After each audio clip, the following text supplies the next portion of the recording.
Nel suo dialetto cabarzerano presenta una commovente, sincera lettera dedicata a sua mamma. I versi, composti con competenza metrica, esprimono i più profondi sentimenti di devozione filiale. Sentiamo Fabrizio. Lettera a mia mamma. Mamma, non ti sorprendere se adesso ho deciso di scrivere testerie. Così grande che anche mi ho qualche ruga ed è starti più vicino sempre posso. Scrivere lettere oramai non si usa più e mi fa venire in mente il militare. Quando, se non sapevo cosa fare, te scrivevo tutti i fatti di quel dì. Se scrivo, è perché mi viene più facile dirti quanto grande che ti sei per me.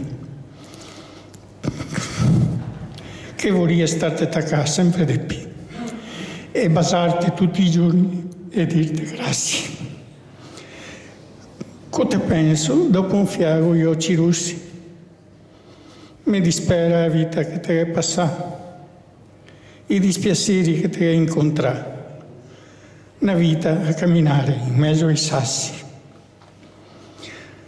Per te mi prego sempre il mio Signore che ti faccia vivere bene tutti sti anni, che sia ancora tanti e tutti sani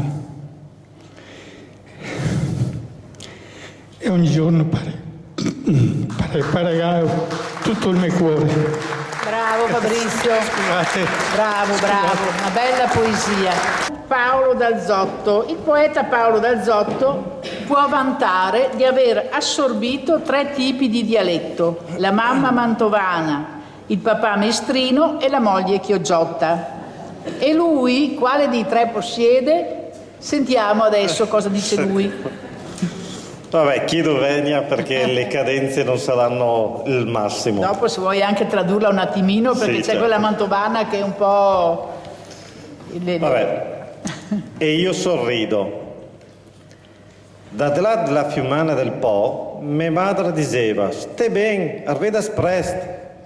Dentro l'inverno de mestre, me pare, andava avanti in drio a muso duro e baretta fraccada. In mezzo al caigo de Ciosa, mia moglie mi ricorde, coversite che ti ciapi il colera, e io sorrido. Grazie. Giusto per chi non fosse lombardo, la fiumana del Po sarebbe comunque quella nebbiolina che si crea proprio intorno all'argine dei fiumi. Quindi sono tutte e 3 piccoli spaccati sempre che riguardano l'inverno e l'autunno. Grazie ancora. Bravo. Sentiamo la signora Olga Gallo Tiozzo che ci immerge nel dialetto della campagna di Corezzola, in una scenetta di vita rurale rimasta impressa nella sua memoria. E a Poiana è un uccello rapace molto tenuto e capiremo perché. Sentiamo Olga. Buonasera. Comunque a Poiana non so neanche se sapete cos'è. Sì, meno male. Ma forse qua a Chioggia conosciamo più i gabbiani che le poiane. Insomma, va bene. E a Poiana, in un cielo turchin, libra in aria, senza un battito de ai, e girava intorno, planando verso i poiastrini che agaveva già.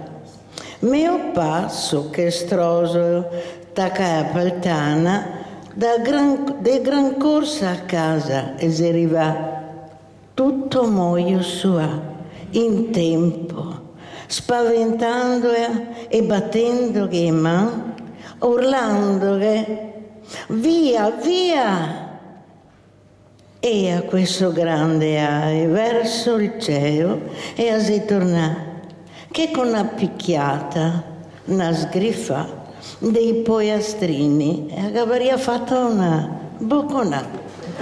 Grazie. Abbiamo Achille Grandis che ci fa tornare a Chioggia. Qui le espressioni più immediate e gli stati d'animo più diversi trovano nel dialetto le reazioni più vivaci.